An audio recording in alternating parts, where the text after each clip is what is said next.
a mix between Paris and Mumbai.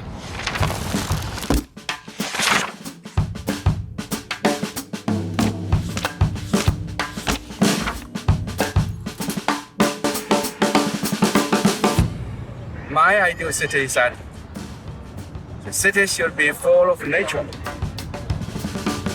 And we need to move towards organic materials like wood that soak up carbon dioxide, help us address climate change, and grown by the power of the sun.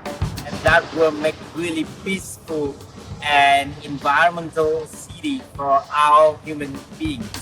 And also ensure a safe and healthy environment.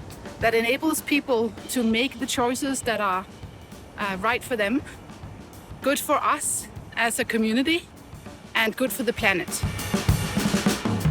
For me, a really important aspect of an ideal city is transparency.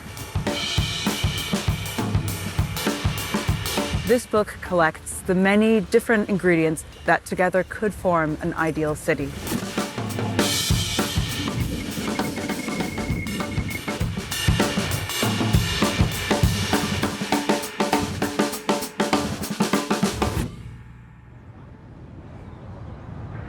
Hello.